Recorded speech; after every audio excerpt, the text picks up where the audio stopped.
Bonjour, bonjour.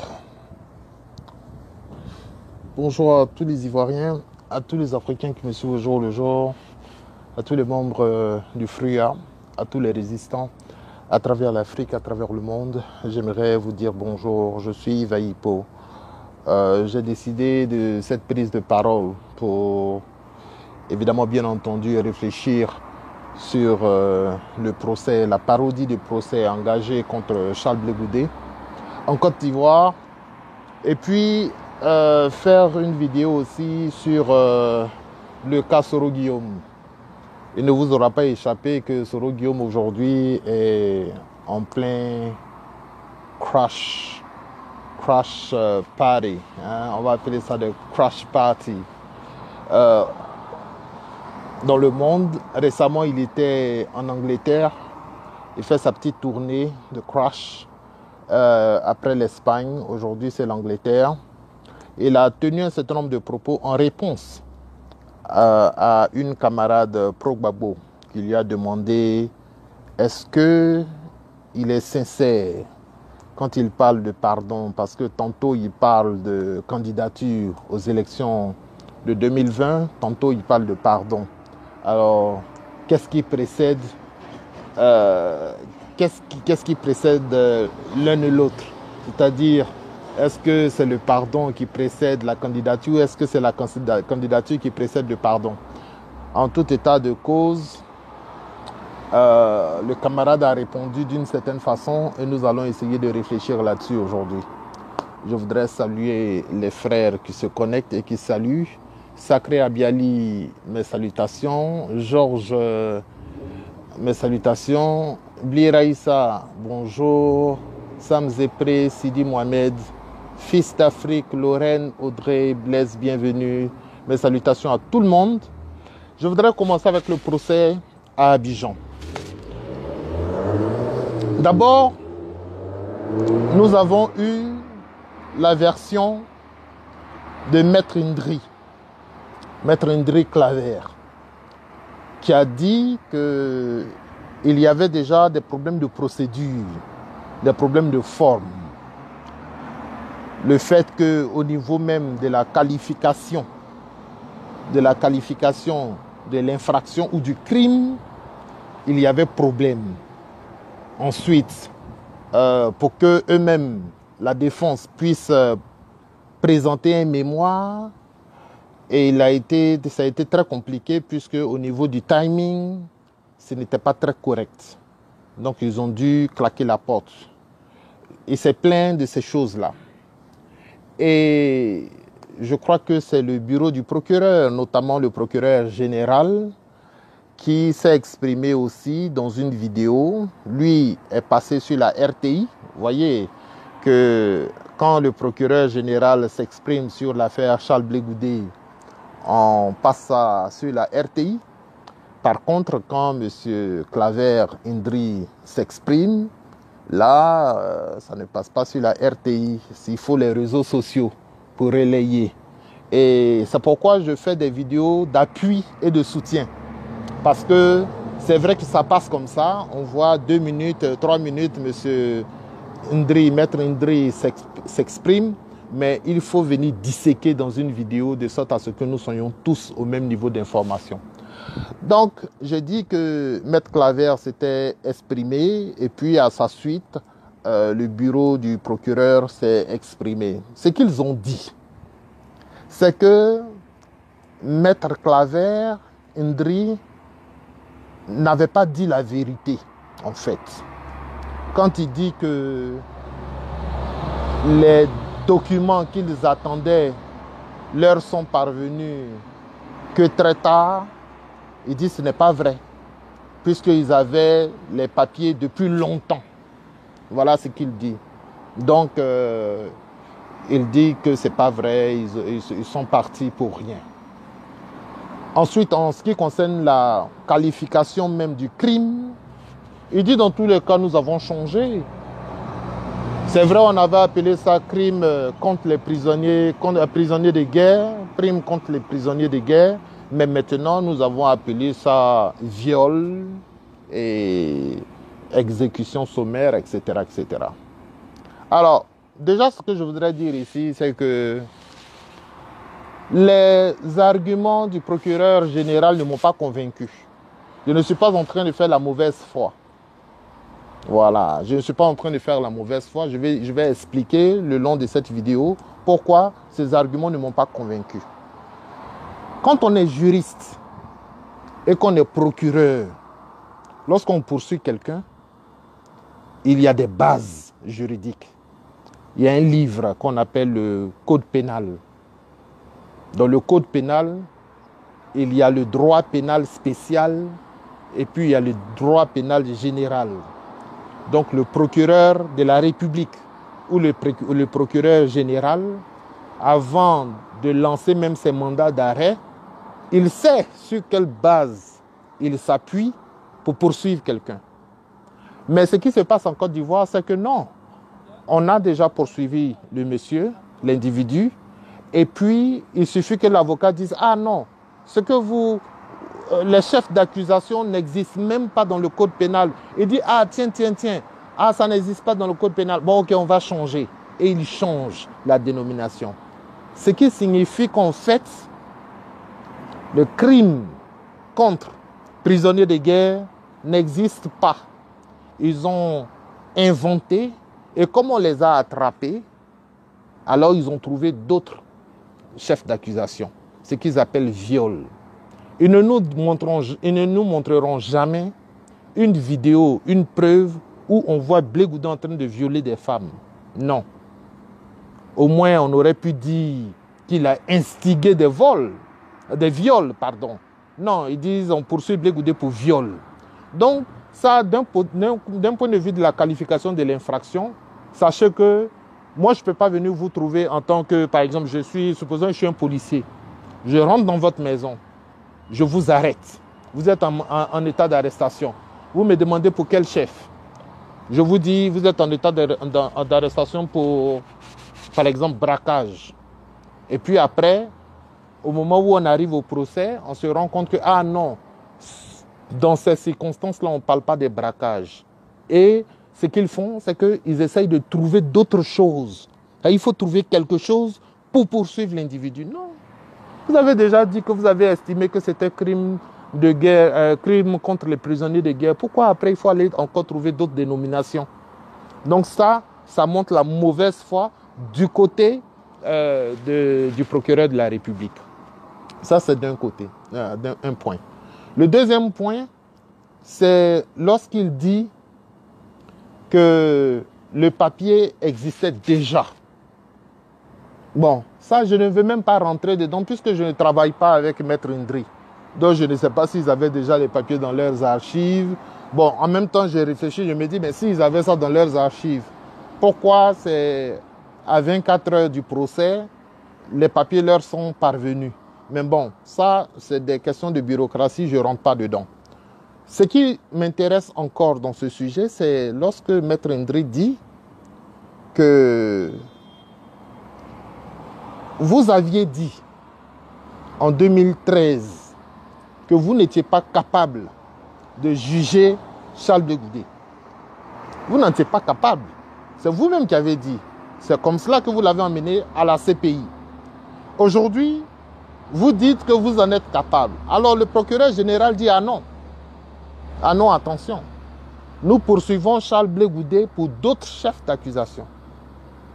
Il est à la CPI, il est jugé pour les crimes qui ont été commis au moment de la crise post-électorale. Mais les crimes pour lesquels nous le recherchons et que nous voulons le juger, ça, ce sont des crimes, des choses qui se sont passées au moment où on faisait les barrages à Abidjan. Donc, ils ont circonscrit ça dans une certaine période. Si j'avais un autre appareil, j'aurais présenté tout ce qu'il a dit. Ce que je ne comprends pas, c'est que s'il est vrai que vous poursuivez Charles Blé Goudé pour d'autres chefs d'accusation que ceux qui sont jugés là-bas à la CPI, pourquoi vous n'avez pas jugé ça en 2013? Voilà la question que je pose, c'est très simple. S'il est vrai qu'aujourd'hui, vous jugez Charles Blé Goudé pour viol, et tout ce qui s'ensuit. Mais ça, vous auriez pu le faire quand il était entre vos mains. Il a passé, je crois, 16 mois à la DST. Au lieu de le retenir au sous-sol de la DST dans une prison où il dormait à même le sol, en caleçon, au lieu de le maltraiter comme vous l'avez fait, vous auriez pu le juger comme un être humain. Bon, si c'est viol, on juge des violeurs tous les jours en Côte d'Ivoire. Vous ne l'avez pas fait. Et aujourd'hui, il est allé à la CPI. On l'a jugé pour crime contre l'humanité. On l'a jugé pour plan commun, etc., etc. Et c'est maintenant que vous revenez pour dire, ah bon, il est acquitté à la CPI, mais nous ici, il y a d'autres chefs d'accusation qui l'attendent. Voilà où j'estime encore que le bureau du procureur fait de la mauvaise foi. Si Blé Goudé était un violeur, si Blé Goudé était un criminel, etc., etc., vous l'aviez entre vos mains pendant pratiquement 1 an. Lorsque vous l'avez kidnappé au Ghana et que vous l'avez ramené en Côte d'Ivoire, vous auriez pu le juger et puis le condamner. Vous avez dit non, Blé Goudé, on ne peut pas le juger en Côte d'Ivoire. On ne peut pas le juger en Côte d'Ivoire. Aujourd'hui, vous pouvez le juger en Côte d'Ivoire. C'est de ça qu'on parle. Le problème n'est pas le chef d'accusation. Parce que vous dites oui, les chefs d'accusation que nous jugeons en Côte d'Ivoire sont différents des chefs d'accusation qui sont jugés à La Haye. Mais on ne peut pas, c'est que c'est toujours de l'acharnement. C'est de l'acharnement que vous faites sur Charles Blé Goudé. C'est de l'acharnement que vous faites sur vos opposants. Voilà, aujourd'hui c'est Charles Blé Goudé, hier c'était Maman Simone Gbagbo, c'était Vagba Fossigno, c'était qui? C'était Afin Guessan lui-même, c'était Assoa Adou, c'était tout ce monde-là que vous jugez pour des chefs d'accusation que vous inventez. Charles Blé Goudé, vous ne serez pas capable, dans cette Côte d'Ivoire-là, qui parle de réconciliation et de paix, vous ne serez pas capable de prouver que Charles Blé Goudé est un violeur. C'est impossible. Voilà. Maintenant, les barrages dont vous parlez là, c'est que vous allez juger beaucoup d'Ivoiriens. Parce que ce n'est pas Charles Blé Goudé qui était arrêté là à faire les barrages. Les barrages ont été dressés parce que les gens se sentaient en danger dans leur quartier. Au moment où le commando invisible était en train de tirer et de tuer des honnêtes citoyens, les jeunes gens ont mis des barrages dans leur quartier pour sécuriser leur quartier. Donc, vous venez, c'est ça, tout ça, ça sert à travestir l'histoire de la Côte d'Ivoire. C'est pour dire que ceux qui ont fait les barrages, qui avaient le simple objectif de sécuriser leur quartier, ceux-là, ils faisaient des viols. Et c'est Charles Blé Goudé qui les envoyait pour faire des viols. C'est comme ça qu'ils veulent travestir l'histoire de la Côte d'Ivoire. Et nous n'allons pas laisser faire, et je demande à tous les Ivoiriens de ne pas laisser le pouvoir Ouattara continuer à traumatiser le peuple. Quand je dis le peuple là, aujourd'hui, vous avez l'impression que c'est les pro-Gbagbo qui sont jugés, vous ne dites rien, ce n'est pas votre problème. Mais ça devrait être votre problème. C'est ça que je voudrais dire ici. Quand on juge nos frères comme ça, là, demain ne venez pas sur nos vidéos pour dire Yves, c'est le moment de faire la chose, la réconciliation. Non, nos frères sont jugés, sont pourchassés. On fait une véritable chasse à l'homme. Et vous êtes à Abidjan, vous dansez, vous sortez en boîte, et pendant ce temps, vos camarades, Charles Blé Goudé là, il était à la DST là-bas.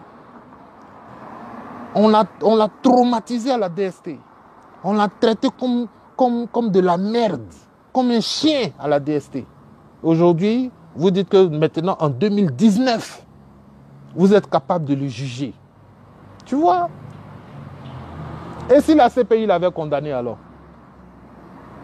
Vous allez le trouver où maintenant pour le juger?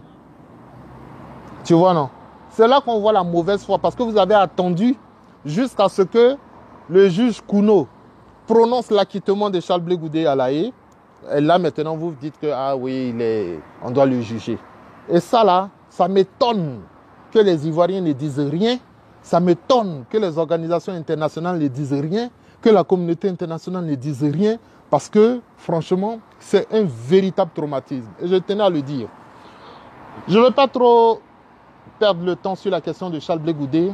C'est un procès qui est en cours. Nous allons suivre minutieusement et puis on va voir ce qu'ils veulent faire. Mettre Charles Blé Goudé en prison, on va voir. On va voir si, lorsqu'il sera libéré à La Haye, qu'il va rentrer en Côte d'Ivoire, on va voir si vous allez pouvoir le mettre en prison. On va voir, on est là. On est là. En tout cas, même si les gens préfèrent être dans les bars, danser, chanter, mais sachez qu'il y a des Ivoiriens qui sont regardants. Il y a des Ivoiriens qui sont regardants. Voilà, vous avez fait votre show sur M. Mangwa. Vous avez fait votre show sur le député pro-Soro Alain Lobognon. Vous avez fait votre show sur tout le monde. Aujourd'hui, on vous regarde. Vous voulez encore faire, vous avez fait votre show sur la Constitution. Hein? Aujourd'hui, vous voulez même la modifier pour que Bédié ne puisse pas se présenter. En tout cas, on vous regarde. Comme le RHDP a tout bouclé, a tout scellé et a tout géré, on va voir si c'est si facile de boucler, gérer et sceller. Je voudrais aborder le deuxième sujet qui est le sujet de Soro Guillaume. Soro Guillaume s'est vu confronté à une petite foule, ce qu'il appelle son crush. Cette fois, c'était en Angleterre. Là-bas, il s'est confronté à la sérénité et à la sincérité d'une camarade pro-Gbagbo qui lui a dit, écoutez, monsieur Soro Guillaume, vous parlez de pardon. Et dès que vous parlez de pardon, vous parlez aussi de candidature à la présidence de la République. Alors, nous, et je pense que la dame a posé une question, une très bonne question. Parce que quelqu'un qui vient vous voir, quelqu'un qui vous a fait du mal précédemment, il y a 10 ans, pendant toutes ces 10 années, il ne vous a pas demandé pardon. Un jour, il vient vous voir et dit, bon, écoute, je te demande pardon pour tout ce que je t'ai fait. Vraiment, j'ai mal agi. Mais s'il te plaît, est-ce que tu peux me passer ton véhicule là? J'ai une course à faire. Mais c'est normal que les gens se demandent, il est venu me demander pardon pour que je lui donne mon véhicule, ou bien il est venu me demander pardon parce qu'il est vraiment désolé. Voilà la question très intelligente que la camarade pro-Gbagbo a énoncée. Le camarade Soro Guillaume, il a répondu d'une façon insolente. Là où il aurait fallu convaincre des pro-Gbagbo, vous leur dire non, je suis désolé, je suis vraiment désolé pour ce que j'ai fait. Je reconnais avoir tué des Ivoiriens et j'en prends toute la responsabilité. Je suis vraiment désolé. Il dit non, non, non, non, non. Que est-ce que moi, Soro Guillaume, j'ai besoin même de venir demander pardon? À 28 ans, j'étais quoi là même? J'étais chef de guerre. À 32 ans, j'étais ministre. À 39 ans, j'étais président de l'Assemblée nationale. Je pouvais me prendre mon petit château quelque part dans un endroit et puis faire ma vie tout doucement. Mais je suis ici en train de demander pardon. D'abord, je voudrais dire à Soro Guillaume que ça, c'est de l'impolitesse. C'est de l'impolitesse. Tu ne peux pas demander pardon à des gens que tu as martyrisés pendant des années et puis leur dire que mais je ne suis même pas obligé de te demander pardon. À qui tu parles là? À qui c'est au peuple de Côte d'Ivoire que tu parles comme ça? Je ne suis même pas obligé. En fait, ce qu'il a voulu dire, il voulait dire que j'ai l'argent. Depuis que j'ai 30 ans, j'ai l'argent. C'est ce qu'il a voulu dire. J'ai l'argent, si vous avez besoin de venir vous demander pardon à vous les pauvres. C'est ce qu'il a voulu dire. Mais on s'en fout de ton argent, Soro Guillaume. On s'en fout de ton argent. Si tu as l'argent, c'est bien. Mais si tu as l'argent même là, et que tu as tué les Ivoiriens, que tu ne veux pas demander pardon, prends ton argent, va manger.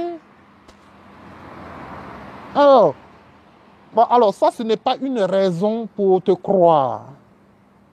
Ça, ce n'est pas une raison pour croire aux propos de Soro Guillaume. Ce n'est pas parce que tu as l'argent et que tu as eu des postes de ministre et de premier ministre et de président de l'Assemblée nationale que quand tu viens demander pardon, tout de suite, on doit accepter. Ça ne marche pas comme ça. Alors, donc, quand on est grand type, on n'a pas besoin de demander pardon, quoi.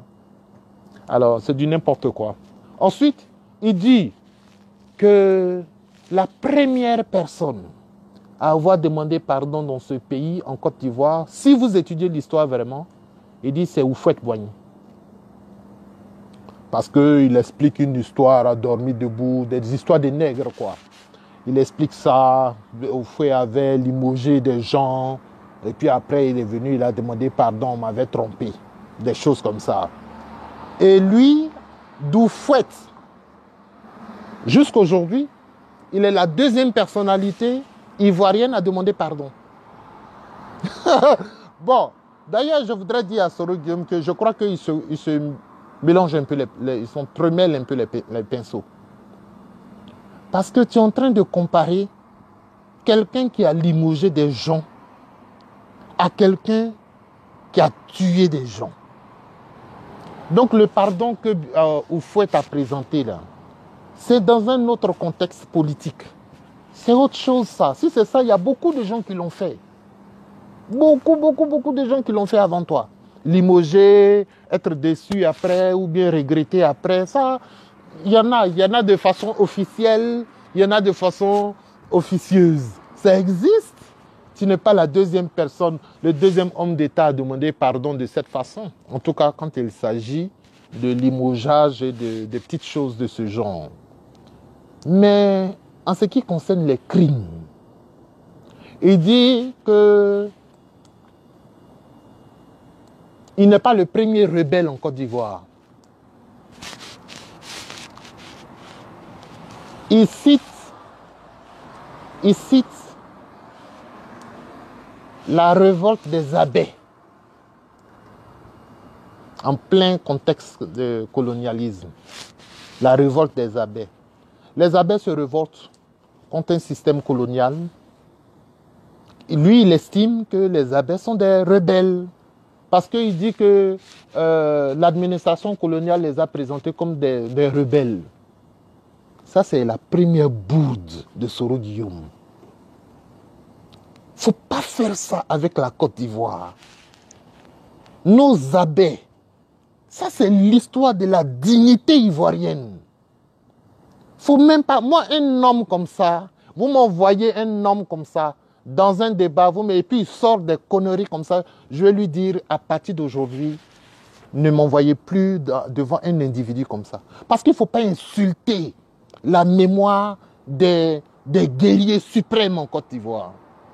Tu vas venir comparer la révolte des abbés à toi, ta rébellion meurtrière. Il ne faut pas faire ça. Il ne faut pas faire ça parce que vous donnez un mauvais enseignement à nos enfants. À nos enfants. Si vous voulez, je ferai une vidéo de 3 heures de temps sur la révolte des abbés. Je ferai une vidéo de 3 heures de temps. On va aller, tout ce qu'ils ont fait, là où ils se sont regroupés, comment ça a commencé, qui était le chef de file, qu'est-ce qu'ils ont obtenu en fin de compte de l'administration coloniale. On peut faire ça. Hein. Comme ça, Soro Guillaume va comprendre. Et ils n'ont pas pris des armes, c'est ça qu'il ne comprend pas. Ils n'ont pas pris des armes, ils se sont battus avec des gourdins contre l'administration coloniale qui était en armes. C'est qui les rebelles? Des Blancs quittent la France, ils viennent chez nous pour nous humilier, pour nous ostraciser. Et des nègres se révoltent, et toi tu les appelles rebelles. Bon, il a dit ça devant des intellectuels. Ensuite, il a dit qu'après les abbés, il y a eu sécession dans ce pays-là. Il y a eu sécession, non, dans ce pays-là. Kragbe Nyagbe, lui-même, il a fait sécession. Il ne faut pas faire ça. Il ne faut pas faire ça. Tu vois, c'est pourquoi j'ai dit que ceux qui disent oui, on peut faire rapprochement à Soro Guillaume, on peut faire la paix à Soro Guillaume, mais bon, moi je ne suis pas un imbécile dans tous les cas. Je ne suis pas un imbécile. Je ne peux pas me reconnaître. Même dans la vie de tous les jours, laissons la politique de côté. Je ne peux pas me réconcilier avec un individu qui vient parler de Karabou Niabi. Karabou Niabi, c'est l'histoire de la Côte d'Ivoire, c'est l'histoire des vaillants guerriers, des vaillants combattants. Ceux qui étaient les premiers à revendiquer le pluralisme politique contre le grand Houphouët-Boigny. Ils ont eu raison trop tôt. Trop tôt, ils ont compris que le monopartisme que Houphouët-Boigny imposait à la Côte d'Ivoire n'était pas correct. Karabou Niabi, ce que Soro Guillaume appelle rébellion, il a juste planté un drapeau. C'est ça que Soro Guillaume appelle une rébellion. Il a juste planté un drapeau. Le grand Amédée Pierre, le grand, qui a été honoré là, il a chanté Soklopo Mawa, Soklopo Mawa. C'est pour Karabou Niabi. Il le dit lui-même dans une vidéo. On ne célèbre pas des rebelles. Si c'était un rebelle, on ne va pas célébrer un rebelle. Le grand, il a chanté Soklopo pour Karabou Niabi. Nos parents nous ont dit que Karabou Niabi était un garçon. Il n'a pas pris les armes contre Houphouët-Boigny. Où il allait trouver les armes? Non. Il a montré à Houphouët-Boigny son mécontentement contre à sa politique. Tout ce qu'il souhaitait, c'est que tout le monde puisse créer son parti. Il a été maté dans le sang. Il a été maté dans le sang, mais il n'a jamais reculé. Et c'est tout le canton Guébié qui en a souffert. Et aujourd'hui, Soro Guillaume utilise ça comme un autre exemple de rébellion. Tu vois? Voilà. Ensuite, il a parlé de quelle autre rébellion d'après lui? Après Karabou Niabi. Il a parlé, il dit qu'il y a eu des tentatives de coup d'État qui ont été perpétrées par des pro-Gbagbo. Oh, ce gars-là. En fait, ce gars-là, c'est un malade mental. Je crois qu'il est malade, en fin de compte. Parce que ces blagues frisent à la pathologie. Il y a des pro-Gbagbo qui étaient prêts à attaquer la Côte d'Ivoire et que si on veut parler, lui, il va donner des noms, etc. etc. Ça, c'est des discours de bistrot, ça. C'est des discours de bistrot où on se retrouve autour d'une bière et puis on dit, est-ce que tu sais qu'il y a des gens qui sont en train de se préparer là-bas? Ça, c'est des discours de café. On parle de ce qui est officiel. Officiellement, Ouattara a-t-il été attaqué? La Côte d'Ivoire a-t-elle été attaquée par des pro-Gbagbo? Y a-t-il eu des tentatives de coup d'État? Si oui, pourquoi nous on n'a pas vu? On parle de version officielle. Toi, ta rébellion, là, tout le monde entier a vu. Ce n'est pas Bouaké seulement, on ne parle pas de Bouaké. On ne parle pas de rumeurs. On ne parle pas de certaines personnes qui disent, ah, est-ce que vous savez que Soro Guillaume va attaquer la Côte d'Ivoire? Non. Tu as agressé la Côte d'Ivoire et tu parles de tentative de coup d'État. Donc, les 4 exemples que tu as donnés pour te défendre, c'est-à-dire la révolte des abbés, ça ne tient pas. C'est-à-dire le cas Karabou Niabi, ça ne tient pas. Tu parles de choses, de tentatives de rébellion, ou bien tentatives de coup d'État des pro-Gbagbo à Accra, ou bien je ne sais pas moi. On n'a jamais vu. Donc tu vois que ton argumentaire s'écroule comme un château de cartes, bâti sur du sable mouvant. Tu vois? Mais Soro Guillaume parle du pardon. Il dit que lui, en tout cas, malgré tout ça, laissons à faire des rébellions là de côté. Il n'est pas le seul rebelle en Côte d'Ivoire. Il va pousser la bêtise plus loin. Il va être plus vicieux que ça. Il dit que... Il va être plus vicieux que ça. Il dit...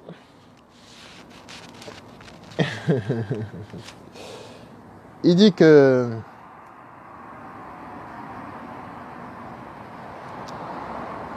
La rébellion qui a frappé la Côte d'Ivoire en 2002, il n'en est pas le seul responsable.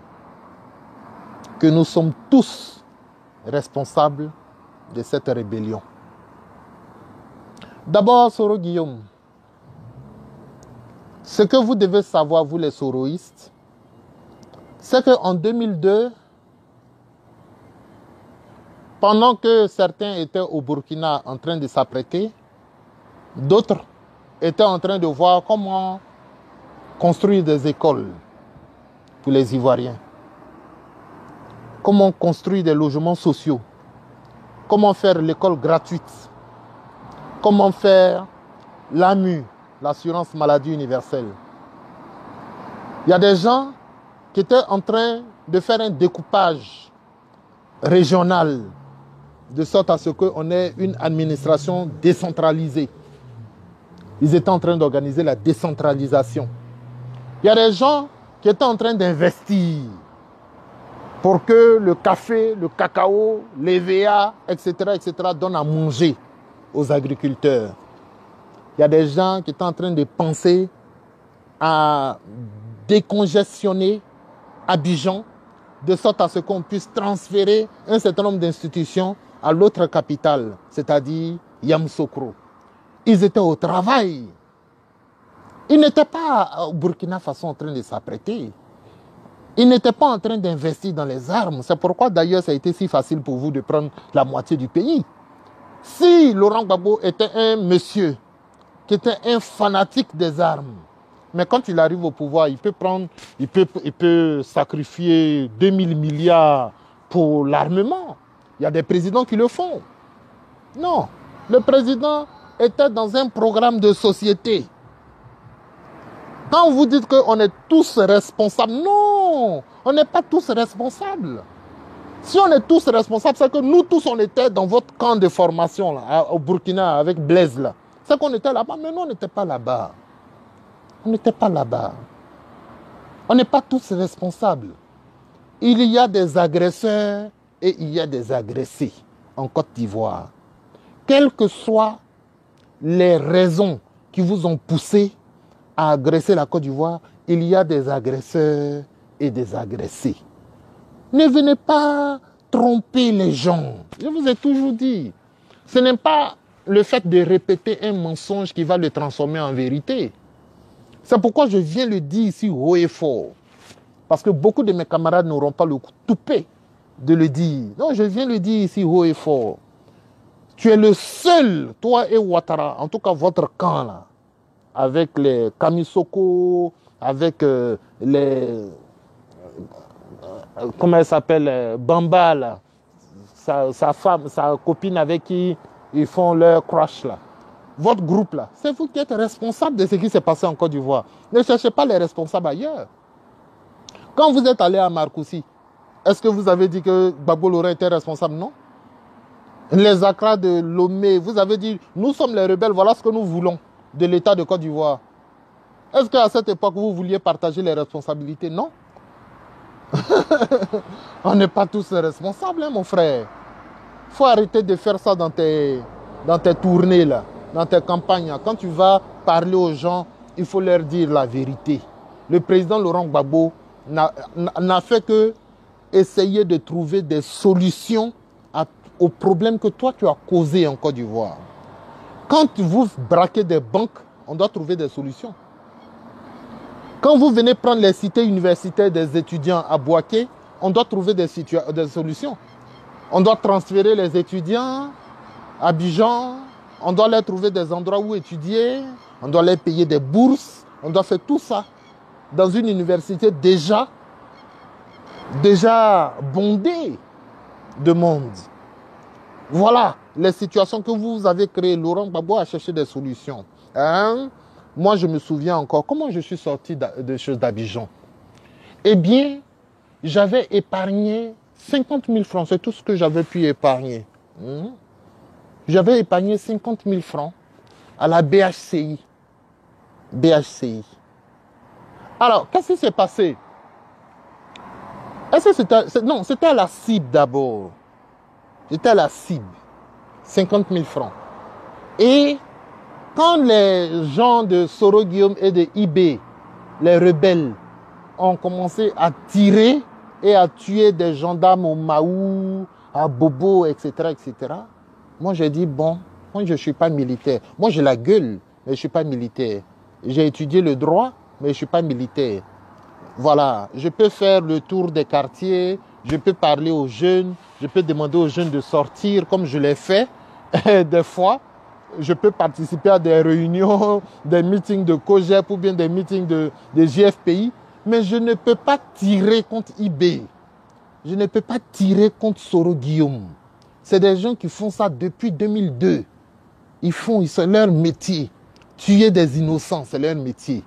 Non, moi je ne peux pas faire ça. Je dis, bon, moi je prends mes clics et mes claques.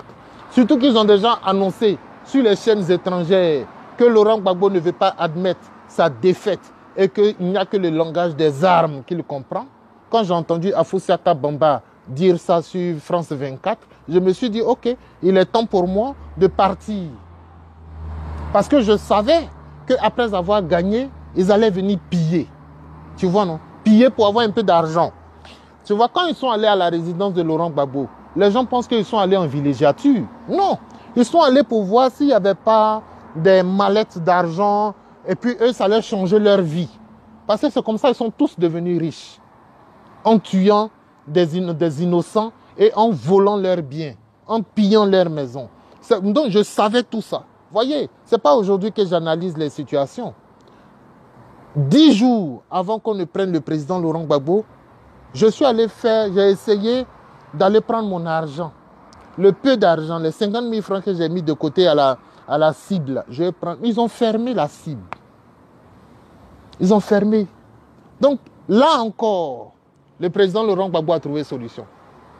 Tous ceux qui avaient leur argent bloqué dans les banques bizarres qui ont été fermées là, il a transféré tout cet argent à la BHCI.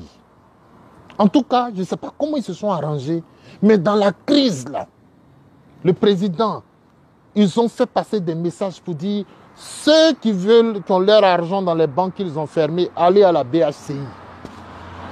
Je suis allé à la BHCI.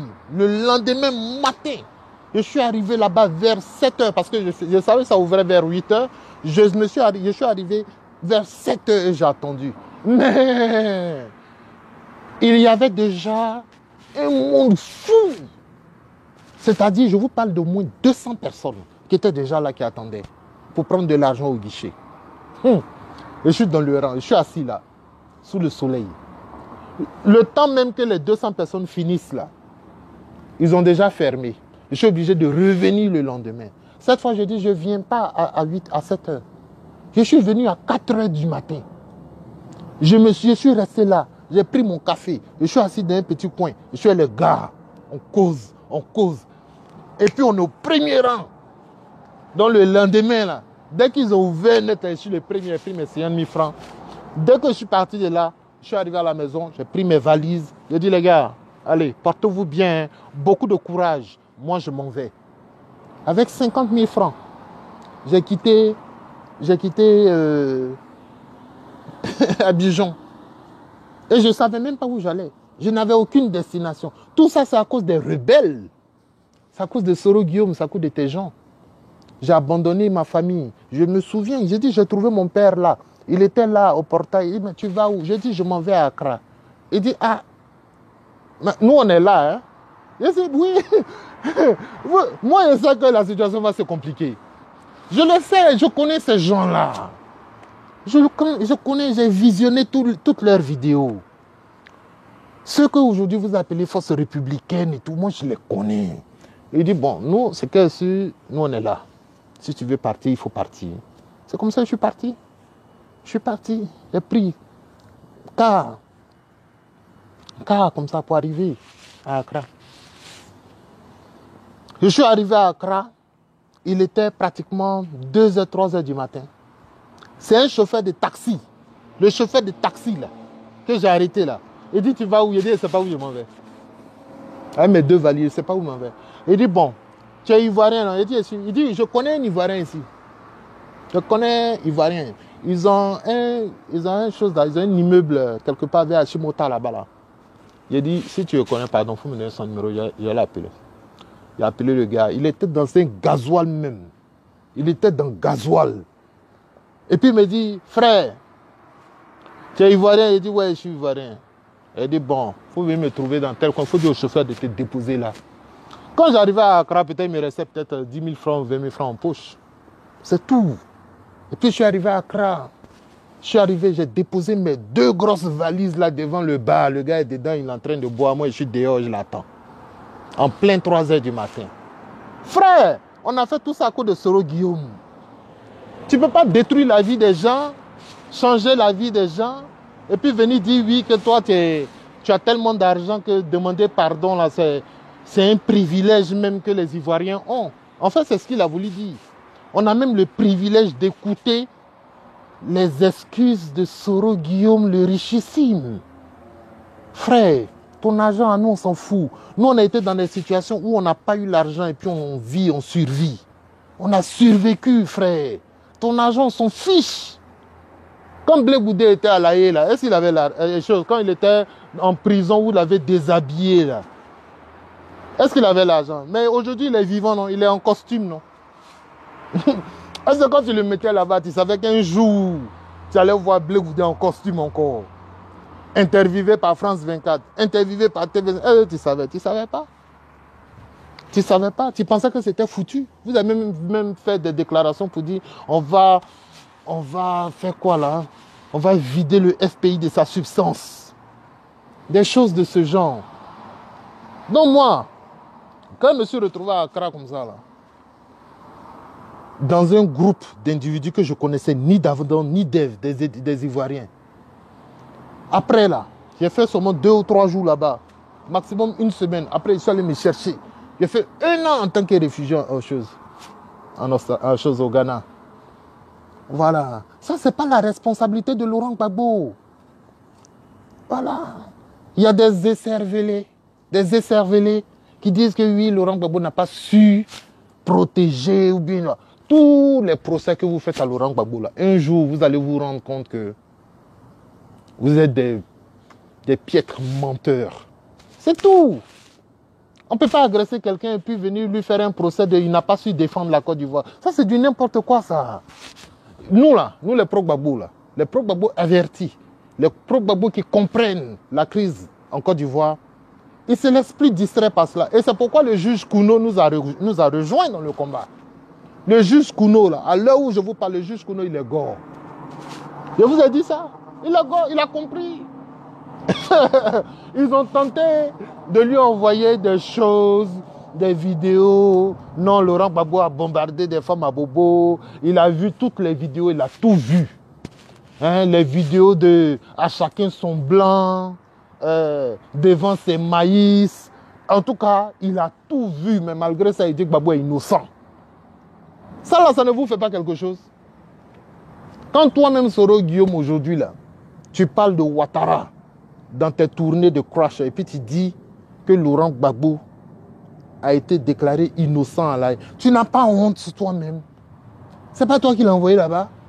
Non, tu as envoyé un innocent là-bas. Toi-même, tu ne devais pas parler de ça. Les autres doivent parler de ça. Toi, tu ne dois pas parler de ça. Quand tu es au milieu des gens comme ça et puis tu dis que oui, Laurent Gbagbo, on l'a envoyé là-bas, il a été déclaré innocent. Mais c'est toi qui disais dans les médias que c'est un criminel. C'est toi qui disais dans les médias que c'est un quoi, je ne sais pas, tous les mots que tu as dit là. Bon, aujourd'hui, tu dis non, on a envoyé avant, dit il est innocent, il a été acquitté. Est-ce que vous pensez que c'est normal que Ouattara veuille qu'on le retienne là-bas? Mais Ouattara, lui, continue votre logique d'antan. Votre logique d'avant, là, c'est dans ça que lui continue. C'est toi qui as bifurqué. Quand tu bifurques comme ça, là, il faut respecter les gens. Le président Laurent Gbagbo, il faut le respecter. C'est un monsieur à qui vous avez fait beaucoup de tort.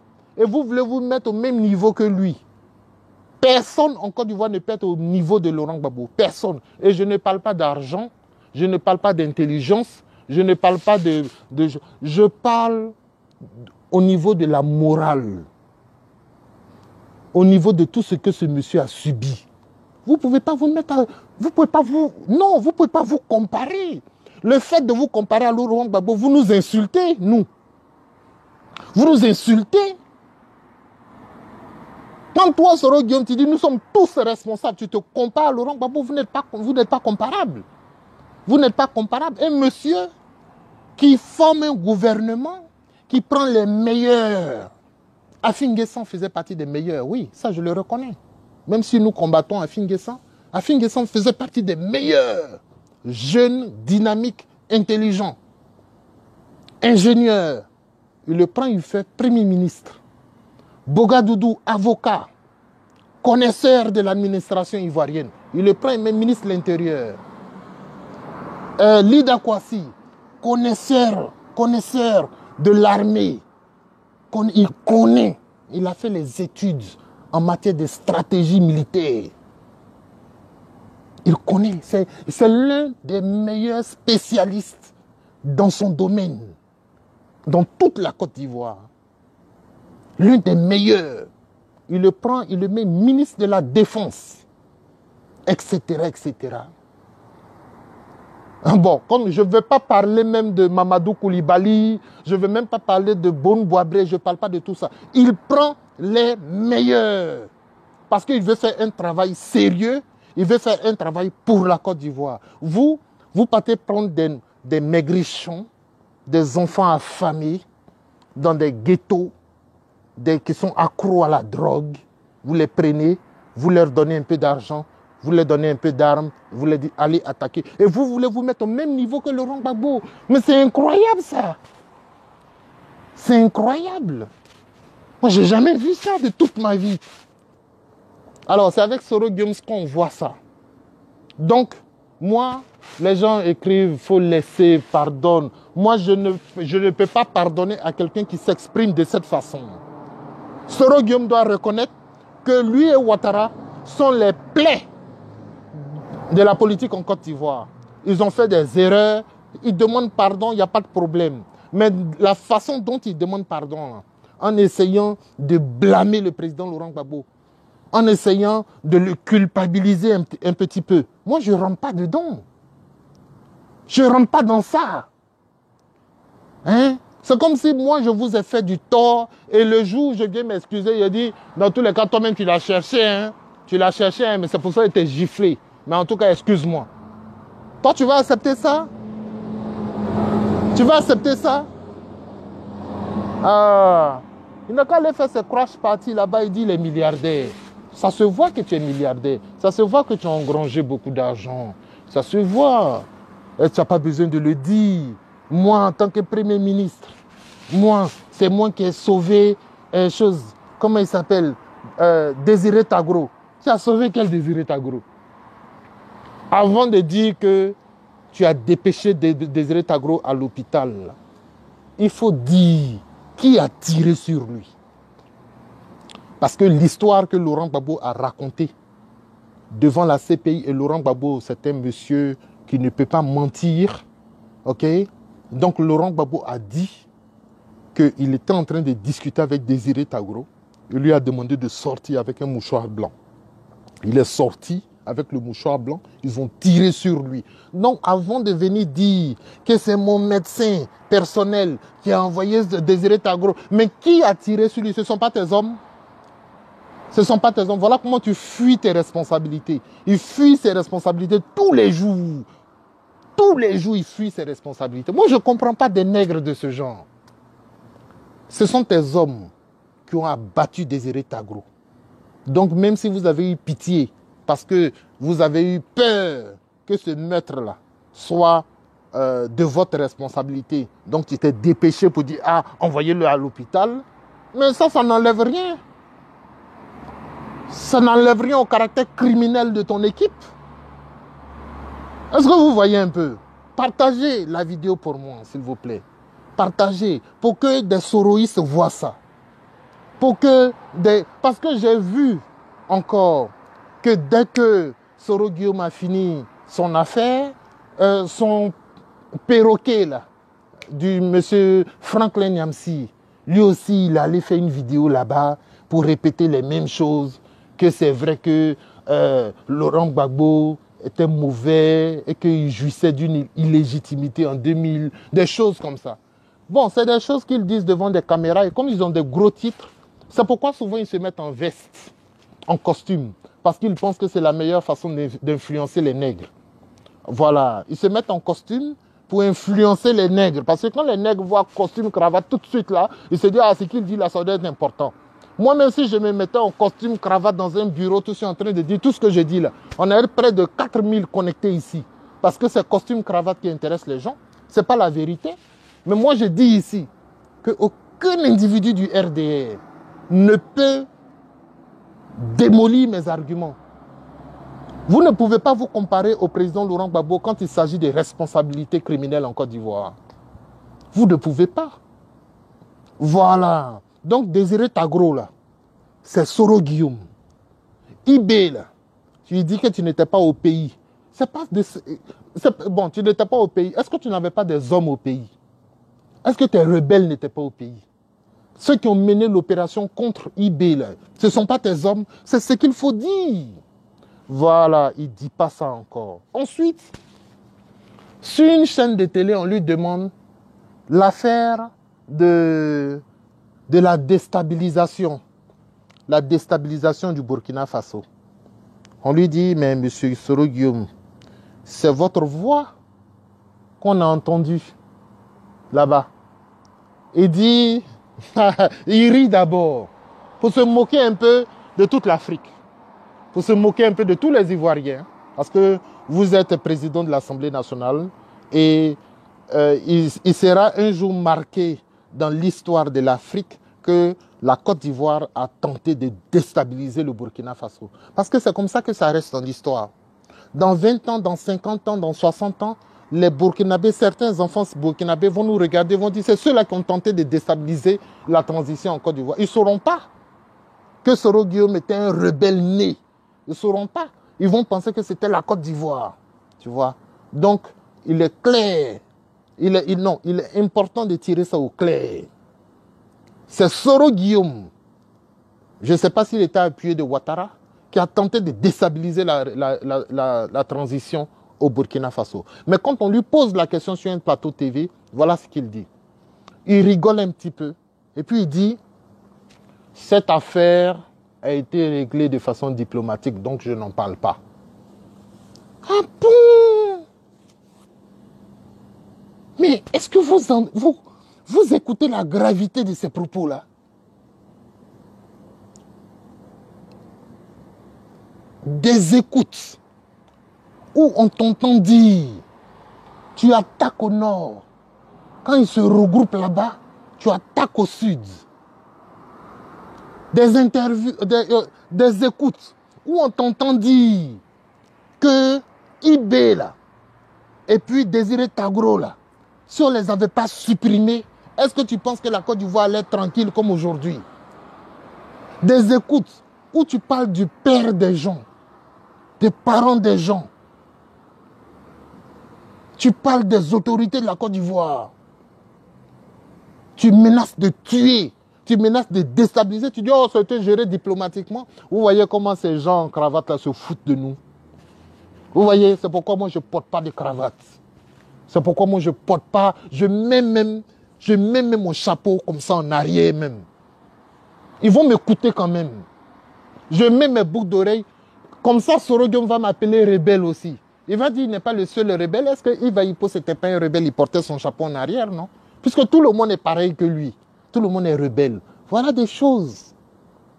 Voilà des choses. Comment toi, tu peux venir sur une chaîne internationale où on te demande ta responsabilité dans les crimes qui ont été perpétrés au Burkina Faso, tu dis que ça a été réglé de façon diplomatique. Donc, ce qui veut dire qu'il admet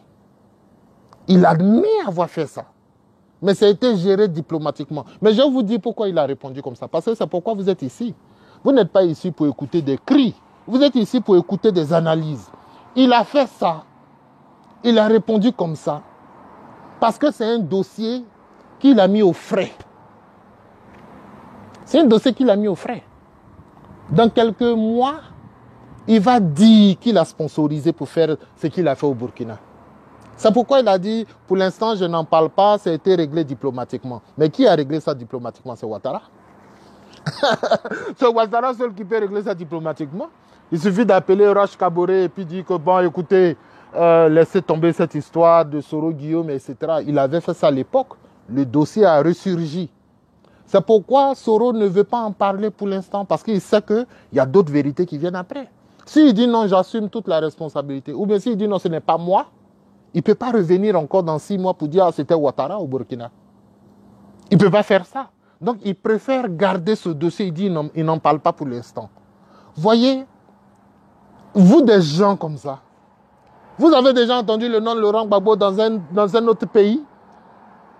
Dans un autre pays en train de chercher à déstabiliser. Vous avez déjà entendu ça? Vous vous comparez à Laurent Gbagbo. Vous faites pitié. Vous faites pitié. Voilà. Alors, il dit qu'il n'a plus d'armes. Il dit qu'il n'a plus d'armes. Parce que Laurent Gbagbo a consigné dans un livre qu'il doit tout à ses armes. Il devrait s'inquiéter lorsqu'il n'en aura plus. Il dit dans tous les cas, moi je n'ai plus d'armes, mais je suis bien comme ça. Toi tu n'as plus d'armes et tu menaces Ouattara. Tu menaces Ouattara avec quoi? Hein? Tu menaces Ouattara avec quoi? Qu'est-ce que tu vas faire contre le pouvoir Ouattara? Hein? Toi, tu menaces le pouvoir Ouattara. Ouattara, il a même une armée spéciale à lui. Il a même des gens qui travaillent pour lui. C'est des tueurs qu'il a recrutés. Donc, quand tu vois un homme dangereux comme ça, qui est l'homme le plus puissant de la Côte d'Ivoire, et peut-être même de la sous-région, quelqu'un qui connaît Georges Soros, il connaît tout le monde, d'après ce qu'il dit. Toi, tu n'as pas peur de lui? Tu dis non, que toi, en tout cas, là, tu es prêt à lui tenir la dragée haute. Eh bien, il faut lui tenir la dragée haute, on va voir. Battez-vous. Battez-vous, depuis là, c'est la tchatch seulement. C'est tchatch. Ouattara tchatch. Avec ses Gon Koulibaly et ces gens-là. Ils sont là-bas à Abidjan, ça tchatch. Soro Guillaume aussi, il est à l'extérieur et ça tchatch. Battez-vous, on va voir qui est le plus fort. Battez-vous. Quand c'était Gbagbo, là, vous étiez pressé de venir tirer, non? Faites. Faites maintenant. On voit. Mais épargnez nos parents. Et puis arrêtez de piller les maisons des honnêtes citoyens. Arrêtez. Et puis laissez les gens de l'Ouest.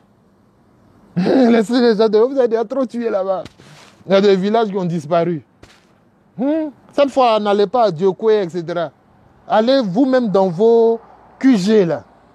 QG soroïstes, QD adoïstes, là où vous avez mis les armes, parce qu'après, Soro même a même révélé que les armes qui ont été retrouvées chez Soul to Soul étaient les armes de Ouattara.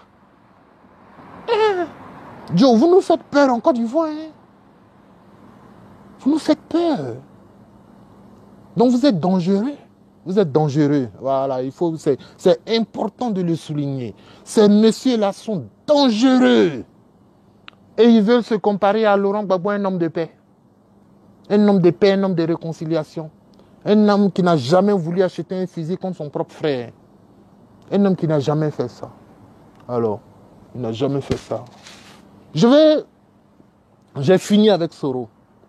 J'attends tous ceux qui disent qu'ils peuvent soutenir Soro, etc., etc. Je les attends. Je vais faire une brève impasse pour parler d'un ministre français. Il était ministre de l'Intérieur à l'époque, en 2004. Il s'appelle comment? De Villepin. Il s'est retrouvé face à un journaliste teigneux qui lui a posé des questions sur 2004, les événements de 2004, le 4 novembre 2004. Alors, le journaliste lui a dit, Monsieur De Villepin, vous étiez aux affaires en 2004, lorsque le président Laurent Gbagbo est face à une rébellion, il décide de mener l'opération Dignité, il décide d'aller libérer son pays. Il prend des Mi-24 qui étaient pilotés par des Serbes. 2 individus là, ou 4. Et ces Serbes-là vont finalement pilonner des positions françaises. Ces mêmes individus sont appréhendés au Togo, Sous l'ordre de la France, on leur demande de libérer ces gens. Alors, monsieur le ministre de Villepin, pourquoi vous n'avez pas voulu appréhender les gens qui ont tué des soldats français? Pourquoi? Alors, tout de suite, de Villepin se fâche. Alors là, mais écoutez, comment vous pouvez venir aujourd'hui? C'est maintenant que nous avons les informations, etc. C'est pas vrai. C'est pas vrai, vous aviez les informations quand vous étiez ministre de l'Intérieur. Ensuite, il dit, ah non, ça ne relevait pas de la responsabilité du ministre de l'Intérieur, ça relevait de la responsabilité du ministère de la Défense, qui était dirigé à l'époque par Alliot Marie. Mais tout ça, c'est des mensonges. Le ministère de l'Intérieur gère la sécurité intérieure.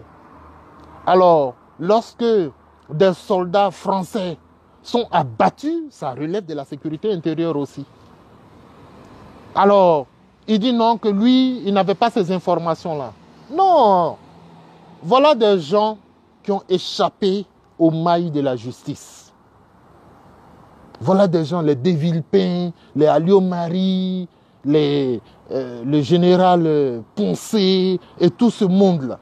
Ils ont échappé à la justice parce que c'est pourquoi je nous appelle souvent les nègres. C'est parce qu'ils ont fait ce qu'ils ont fait là dans un pays africain. Ce qu'ils ont fait, c'est parce que c'est dans un pays africain. Mais est-ce que tu peux venir avec des Mi-24, tirer sur des ponts où il y a des marcheurs? Et il y en a qui se suicident, qui tombent dans l'eau. Est-ce que tu peux venir devant un hôtel, l'hôtel prestigieux de la Côte d'Ivoire, à savoir l'hôtel Ivoire, tirer sur une foule aux mains libres, aux mains vides? Voilà ce qu'ils ont fait. Donc, De Villepin s'est énervé quand on l'a confronté à la réalité. Il s'est énervé tout de suite. Faut pas t'énerver. Faut dire la vérité.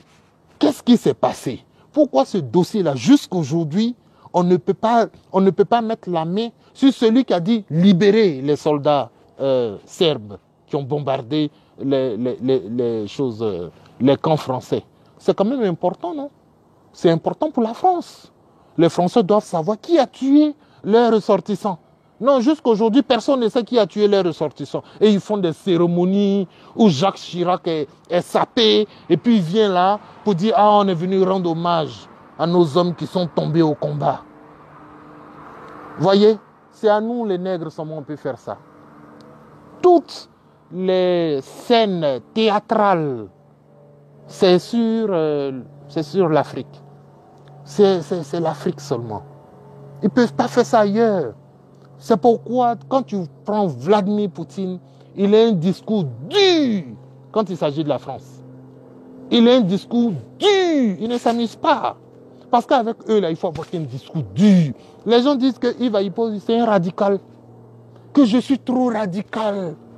Que d'avoir... Ah bon? Restez dans ça. Restez dans ça, les gars. Restez dans... Non, on va faire la paix. On ne va pas rester dans ça. Soro Guillaume, là, c'est notre frère. C'est notre frère. Est-ce que ce n'est pas notre frère? C'est notre frère. Ah. Et quand Gbagbo a rencontré Bédié, vous dites quoi maintenant? Gbagbo a rencontré Bédié, non? Ah, on a fait la paix. Ah, voilà Blé Goudé. Il a rencontré sa soeur. Voilà, on a fait la paix. Tu vois, non? C'est dans ça que vous êtes, non? Faites. Moi, je prends mon temps pour restaurer l'histoire de la Côte d'Ivoire. Il y a des bandits qui sont devenus des forces républicaines en Côte d'Ivoire. C'est des bandits. Tous ceux avec qui vous allez en boîte, vous dansez, et puis ils viennent là, ils ont beaucoup d'argent et tout. Tous ceux-là, c'est des bandits. Mais c'est comme ça que vous devez les voir. Quand vous les voyez comme ça, vous dites, voilà le bandit là. C'est un bandit, ça. Voilà. Ils ont des treillis. Ils sont grands types. Des bandits. Si tu leur demandes à chacun, quelle est ton histoire? Quelle est ton histoire? Tu es force républicaine, farce républicaine aujourd'hui, là, quelle est ton histoire? Vous serez étonnés. Allez écouter leurs histoires. Il y avait un petit rebelle là qui venait souvent jouer aux cartes avec nous. Quand il me dit, nous là, on est rentré par le Burkina. Voilà. Et puis il bouge comme ça. Et, il est là quand il dit, petit, si tu savais à qui tu parlais. Quand il fait ça net, je m'amusais un peu souvent avec les frères. On jouait souvent au damier, souvent on jouait un peu aux cartes. Et il y avait des jeunes gens qui nous rejoignaient. Donc, il y a un jeune FRCI là, qui venait souvent, rebelle de son état. Bon, et comme il est décédé, on m'a appelé pour me dire qu'il est décédé. Donc, je vais respecter sa mémoire. Parce que même si c'est un rebelle, il faut quand même respecter sa mémoire. Alors, ce jeune homme-là, il venait là. Et un jour, il a voulu raconter son histoire. Que eux là, et là, ils ont été pris. Et puis, il appelle même sa maman au Burkina pour dire, ouais, maman, t'inquiète pas. On est encore ici ici, on est en train de gérer. Que si c'est bon là, t'inquiète pas, on te fait venir. Tout ça là, je regardais, je voyais, je dis, hé Dieu. Petit Burkinabé. Et qu'est-ce qui s'est passé après? Il est décédé et tout. Bon, il sombrait dans la drogue et tout. Il venait tout le temps en tenue de militaire. Lui aussi est militaire. Donc, quand il faisait ça, je prenais mon téléphone et puis je mettais « C'est comment, il est sur terrain devant ses maïs. » On est en train de jouer comme ça. Quand il est là, dès que je le vois et puis il commence à truc, je mets en même temps « C'est comment, Koudou, Laurent Gbagbo, il est sur terrain devant ses maïs. » Puis je mets mes doigts comme ça dans ses yeux, comme ça, pour qu'il voit bien. Voilà. C'est comment Non, les gars, l'histoire de la Côte d'Ivoire est trop intéressante. Il y a des gens qui sont en train de tenter de la déformer parce qu'il veut être président. La réalité, c'est qu'il veut être président. C'est tout. S'il n'y a pas de président, là, si aujourd'hui, là, on était en 2013, ou bien, si, prenons un bon exemple, supposons que l'ONU dise que affaire d'élection en 2020, nous, on n'est pas très confiants. On va reporter les élections à 2025. Si on dit ça là, vous n'allez plus jamais entendre parler de réconciliation encore. Vous allez entendre parler de réconciliation en 2024. En 2024, parce que toujours un an avant les élections, il faut commencer à parler de réconciliation et de paix. Celle qui était présentatrice de l'événement Crash à Londres, chaque fois qu'elle prenait le micro, elle dit, en tout cas, on vous invite au GPS si vous voulez la paix et la réconciliation. Elle dit, mais quel est le problème avec cette histoire de paix et réconciliation là? Quel est le problème? Si vous voulez la paix et la réconciliation, rejoignez le GPS. C'est quoi ça? Ça, c'est des choses de nègres, ça. Si vous voulez la paix et la réconciliation. C'est du n'importe quoi, ça. Voilà, donc c'est dans ça ils sont. Si on met aujourd'hui les élections de 2020, on reporte, on dit mettez ça en 2025, parce qu'il n'y a pas de stabilité, la CEI n'est pas prête, il n'y a rien, on va réorganiser tout. Vous allez voir, ils vont tous disparaître. Ils vont aller chercher l'argent. Ils vont aller chercher l'argent tous, et puis ils vont revenir en 2024. Et puis ils vont venir dire, bon, vous savez, ça fait longtemps la guerre là. La guerre là, c'est 2002. Il y a longtemps ça. Laurent Gbagbo même, on l'a arrêté là, c'était 2010. Aujourd'hui, là, on est en 2024. Il faut la paix. Il faut la paix. Si vous voulez la paix, votez-moi. Regardez, c'est devenu leur gagne-pain. C'est devenu votre gagne-pain.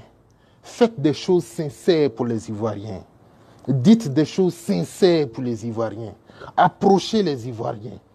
Voilà. Ce qui m'énerve, c'est qu'il y a des politiciens qui tombent dans ce jeu-là. La paix, la réconciliation, les ceci, les cela. Et quand ils finissent de faire tout ça, demain, si un seul d'entre eux est fâché, c'est la guerre. Là, il ne revient plus consulter le peuple. Hein.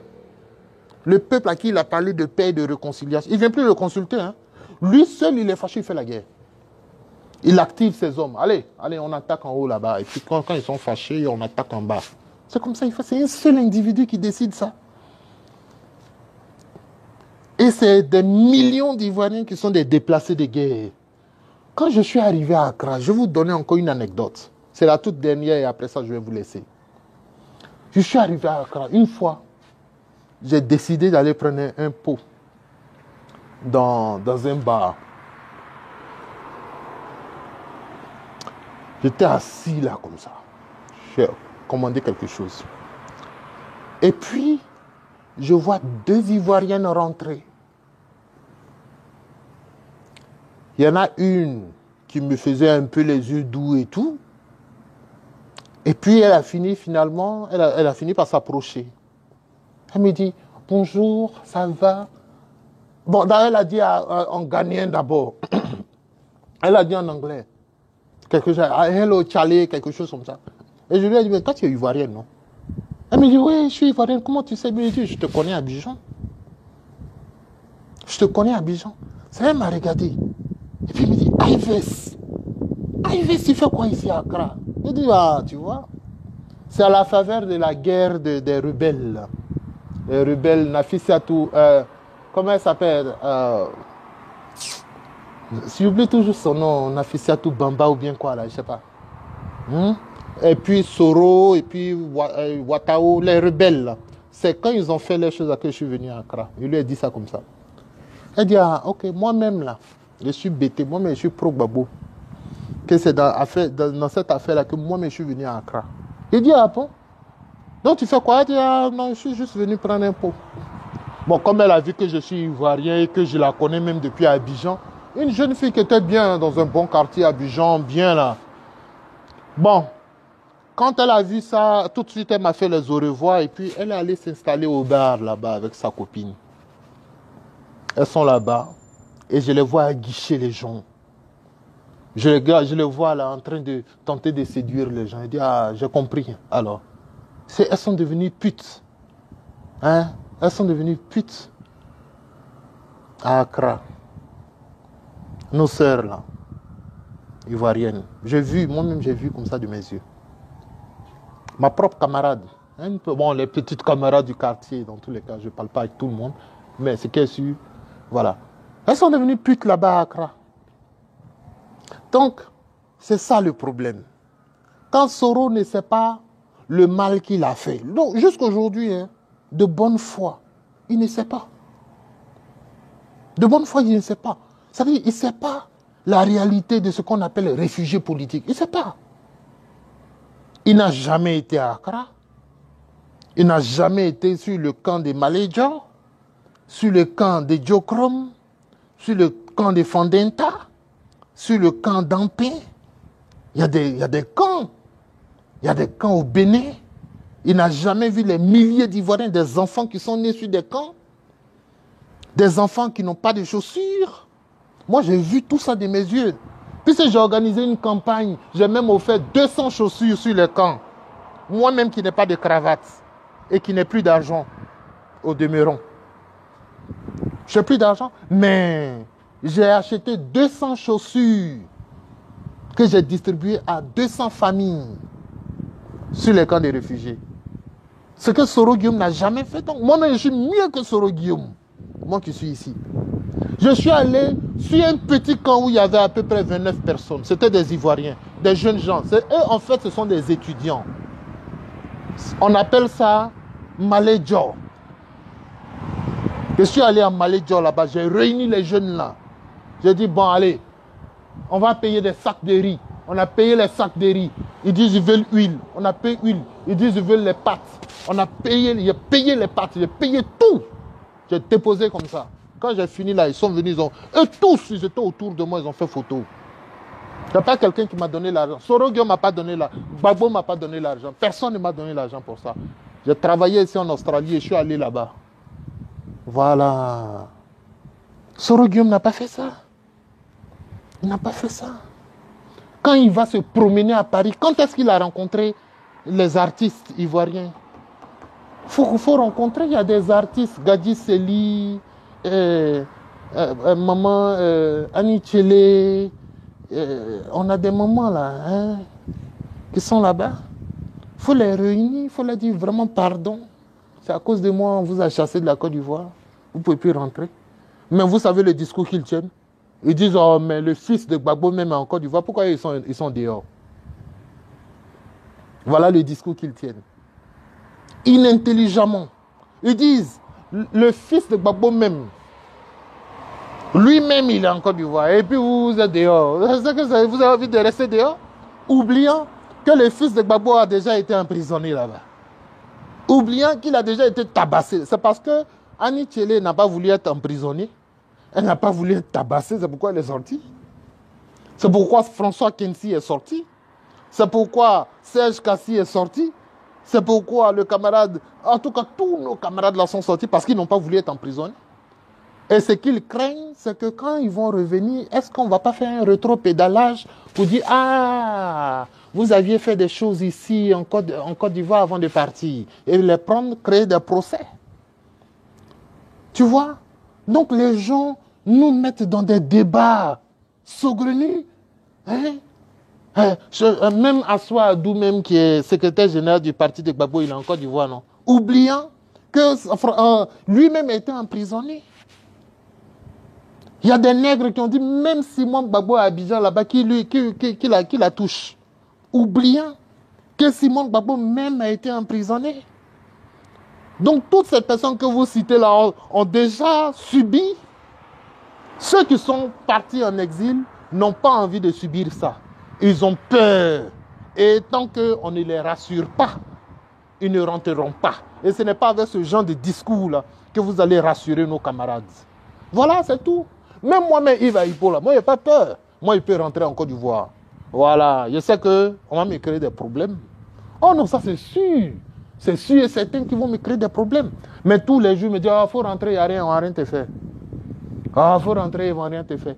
Pensez que je ne connais pas votre esprit démoniaque. Je le connais très bien. Est-ce que le démon, il fait ces choses au grand jour? Il fait toujours ces choses dans l'ombre. Le démon, le diable, le rebelle, ils font toujours ces choses à l'ombre. Voilà. Donc, essayez de rassurer les gens d'abord. Voilà, rassurez-les. Au lieu de dire, ah, mais lui, il est rentré, tout va bien, nous, on est ici, nous, on a avancé. Avancez, à cause des cravates, là, moi-même, là. Il arrivera un moment, là. J'ai porté cravate jusqu'à... je vais mourir. Peut-être même que c'est cravate même qui va me chose. J'ai porté cravate jusqu'à... Peut-être que c'est cravate même qui va me tuer. Il va arriver un moment là, quand on va dire il n'y a pas barbe. Il a sa petite couronne là, tranquille. Il est bien là. Costume, chemise blanche. On ne peut pas. Souliers. Actuellement, là, j'ai ce qu'on appelle l'exil. J'ai l'exil. Je ne vais pas me mettre en costume, cravate comme un grand type. Je ne suis pas grand type. Ceux qui ont attaqué le pays, c'est eux qui sont grands types en ce moment. C'est eux qui sont grands types. Soro Guillaume est grand type, par exemple. Voilà un exemple de grand type en Côte d'Ivoire. Ouattao. Ouattao que moi, je peux faire ça. Je peux mettre Ouattao là. Allez, assieds-toi. Morou, assieds-toi. Thio Fosier, assieds-toi ici. Je les mets tous assis ici. Prenez les cahiers de devoirs. Voilà. Aujourd'hui, nous allons travailler sur l'accord de choses du participe passé employé avec l'auxiliaire avoir. Allez, je mets comme ça. Et puis je dis, bon, allez, fais-moi un exemple de phrase avec le participe passé employé à l'auxiliaire avoir si le complément d'objet direct est placé avant le verbe. Un exemple. Je les mets comme ça. Je peux faire ça. Quand il y a un camarade assis, voilà, tu t'assois là. Je prends les autres, tous, vous vous asseyez comme ça dans une classe. Et puis on vous forme. Moi, je peux faire ça. Tu fais un exemple avec une phrase. Je te demande de faire un alexandrin. Tu fais un alexandrin. Un verre de 12 pieds. Tu mets une hémistiche dedans. Je mets comme ça. Devoir de maison. Alexandrin, hémistiche. Ils vont me regarder comme ça. Si je suis fâché même, je dis, vous me comptez les dirèses et les cinérèses. Je mets comme ça devant Ouattao. Ouattao va se lever, il va vouloir faire palabre. Je dis non, ici, ce n'est pas palabre. Hein. Ce n'est plus une affaire de palabre. C'est une affaire de dirèse et de cinérèse. Donc tu me fais ça. Fais ça, c'est au tableau là. Tu fais les dirèses, les cinérèses. Tu finis tout ça, tu me mets les mystiches. Tu finis tout ça, tu vas me compter les 12 pieds pour me faire des alexandrins. S'il est fâché net, je lui sors maintenant tous les bouquins du XVIIe siècle. Je dis, tu me lis Racine, tu me lis Boileau, tu me lis Corneille. Et puis après, je l'emmène maintenant à la fin du XVIIe siècle là-bas. Je lui dis, il faut qu'il lise Molière. Et je lui sors 7 livres de Molière qu'il faut tout lire. Je vous donne 3 mois pour lire. Les 7 livres de Molière. Vous lisez Les femmes savantes. Vous lisez, comment il s'appelle même, Don Juan. Vous lisez ceci, vous lisez cela. Je sors tous les livres de Molière. Lisez. L'Avare, tout ça, je sors. Voilà. Ils n'ont pas étudié.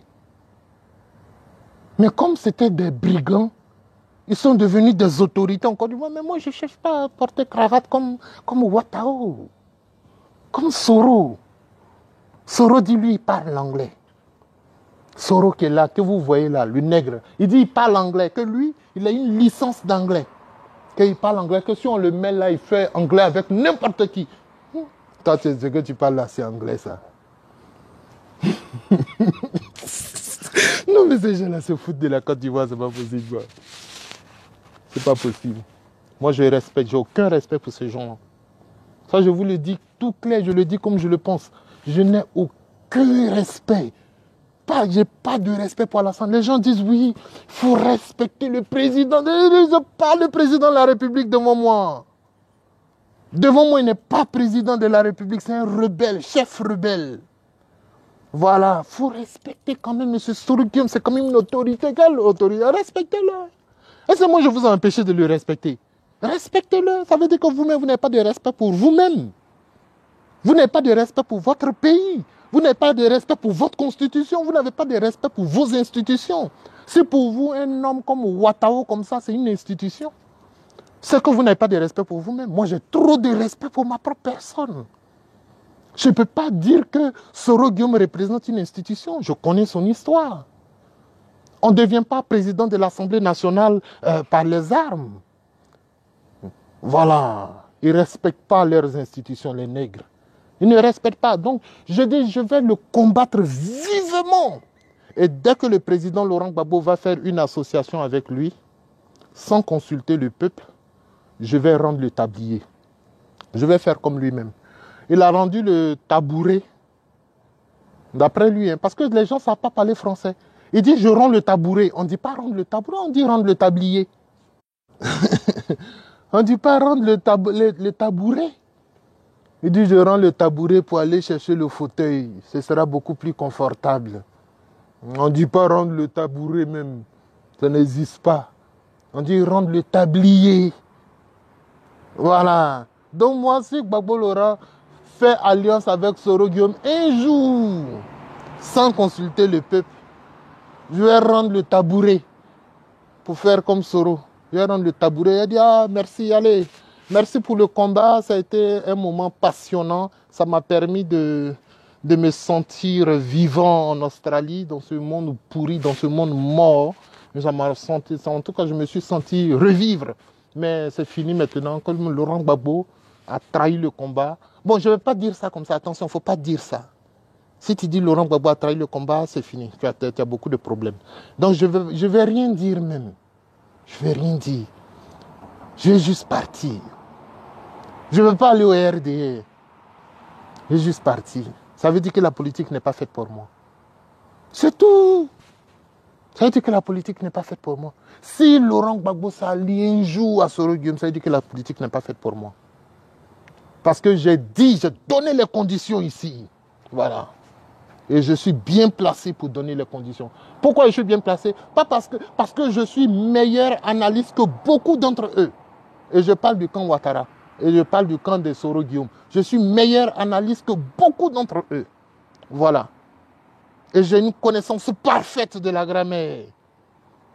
Donc, je peux exprimer ici un point de vue logique. Je dis ici que j'ai donné les conditionnalités pour qu'une réconciliation vraie soit effectuée. D'ailleurs, ils ont fait CDVR, ils ont mis les milliards dedans. Ils n'ont pas mis l'intelligence de Yves Ayipo dedans. Ils ont mis les milliards dedans, pensant que les milliards allaient rapporter des résultats probants. Il n'y a rien eu. Vous allez mettre des milliers, des milliards dedans. Tant que vous n'y mettez pas l'intelligence, vous n'aurez jamais de réconciliation. Venez écouter les intelligents. Voilà. Et je n'en déplaise à ceux qui sont perchés aux États-Unis là-bas pour dire il dit qu'il est intelligent. Mais vous êtes libre de dire que vous êtes intelligent aussi. Faites des vidéos et dites que moi je suis intelligent, c'est tout. Yves Ayipo dit qu'il est intelligent. Si tu penses qu'il est bête, tu viens le contrecarrer dans un débat contradictoire. Tu viens. Mais j'ai dit que tous ceux qui ont fait ça ont eu un souvenir, ont gardé un souvenir traumatisant de leur confrontation avec ma propre personne. C'est ce que j'ai dit. Et j'ai réservé encore d'autres souvenirs traumatisants pour tous les RDR, pour tous les soroïstes. J'ai prévu des choses. Je les attends. Quand j'irai à Paris, je vais les inviter comme ça. Venez, venez, on va discuter. Voilà. Il y en a beaucoup qui se vont quitter dans GPS et qui seront gore. Je dis, avant que ce combat ne finisse, il n'y aura pas que le juge Kouno qui sera gore. Tout le monde sera gore. Même Soro Guillaume. Avant que ce combat ne finisse. Le jour, regardez, retenez cette phrase aujourd'hui. Vous êtes 300 personnes. Je vous donne une phrase. Je fais une prophétie là. Le jour où le président Laurent Gbagbo sera libéré, Soro Guillaume sera là à accueillir. Il sera là. Sur la route là, la route où le président va passer comme ça là. Où le monde va l'accueillir là. Soro sera là, arrêtez là. Il va applaudir aussi. Vous verrez. Vous allez regarder cette image, vous avez dit ça là, Yves, il avait dit ça. Hein. Mais Yves, il est en avance quand même. Hein. Il a déjà pensé toutes ces choses-là. Bon, les gars, en tout cas, je vous aime bien. Je vous aime bien. Je n'aime pas un cœur dur. Je ne parle pas ici pour dire que non, je ne veux jamais la réconciliation entre les frères. Je dis qu'il y a des conditions, il y a une façon de faire, il y a une façon de contenter le peuple. Il y a une façon de les voir et de leur dire, les gars, on a commis des erreurs. Il y a une façon de leur dire, on est désolé. Il y a une façon de les approcher. Il y a une façon de... Donnez-leur l'argent même. Donnez même l'argent. Vous donnez l'argent à des gens, à des soroïstes. Non, allez donner l'argent à Serge Kassi. Il faut dire pardon. Pardon, on vous a fait trop de mal. Gadi Seli n'a pas vu ses enfants. Ça fait presque 10 ans. Qui n'a pas vu ses enfants. Ses enfants sont restés en Côte d'Ivoire. Et lui, Gadi Seli, il ne peut pas rentrer en Côte d'Ivoire. Tu vois? Donc un monsieur comme ça, il faut aller lui dire pardon. Moi, je donne même des topos ici à Soro Guillaume pour qu'il puisse faire une bonne réconciliation avec ses frères. Je donne même des topos. Partagez la vidéo. Quand il va voir, il va réfléchir, il va analyser, il va dire, mine de rien, le jeune, il me déteste. Mais il donne des indications qui sont parfaites, qui sont très bien. C'est vrai qu'il faut que j'aille voir Serge Kassi. C'est vrai qu'il faut que j'aille voir Annie Tchélé. C'est vrai qu'il faut que j'aille voir tout ce petit monde-là. C'est vrai qu'il faut que j'aille sur les camps des réfugiés et des déplacés. Ça, c'est forcé. Tu ne peux pas faire une campagne politique sans aller voir les réfugiés. Ils sont là-bas par milliers. Je ne parle pas de 10 personnes ou 20 personnes. Je suis en train de parler de 7000 personnes minimum. Des Ivoiriens. Des enfants qui sont nés sur des camps. Qui sont nés là-bas sur des camps. Des gens qui sont séropositifs sur des camps. Ils ont été violés là-bas. Des femmes séropositives sur les camps. C'est des Ivoiriennes. Hein? Puis Soro Guillaume, il est en train de se prélasser à l'hôtel Palace de Barcelone. D'ailleurs, même j'ai prévu d'appeler l'hôtel Palace de Barcelone même dès demain. Je vais appeler pour dire bonjour, je compte arriver à l'hôtel Palace de Barcelone dès demain. C'est combien la nuit? Je vais demander une suite. Combien? Et je vais publier ici sur les réseaux sociaux. Je vais mettre ici. Voilà l'argent que Soro Guillaume dépense tous les jours. Ça, c'est rien. Ça, c'est ce qu'il fait tous les jours. Je vais vous montrer tout ça. Les gens bouffent l'argent de l'État de Côte d'Ivoire. Et ils parlent de réconciliation. Il faut remettre au moins l'argent que tu as volé au moins aux gens. Allez, portez-vous bien, que Dieu vous bénisse les gars. Je vais lire vos commentaires après. Et en tout cas, sachez que je vous aime infiniment.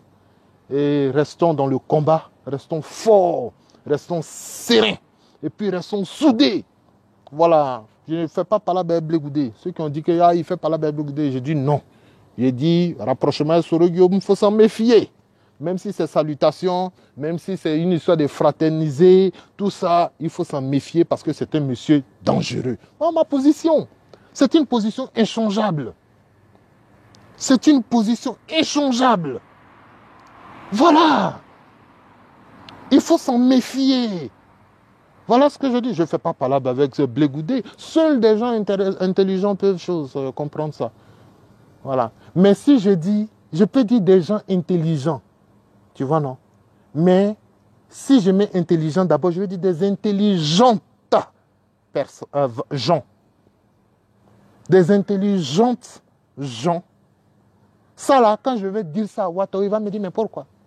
Tu dis des gens intelligents, là, il n'y a pas eux. Mais quand tu dis intelligentes gens, là, il y a eux. Tout ça, il faut leur expliquer. C'est comme quand on va dire les belles amours. Alors qu'on dit un amour, mais on dit de belles amours. Il faut leur expliquer tout ça. Ils n'ont pas fait les cours. Ils se sont allés se promener pour faire la guerre.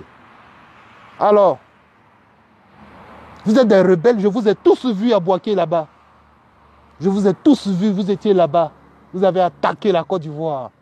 Et Nafisiata Bamba, ou bien j'oublie toujours son nom là, elle était porte-parole de la rébellion.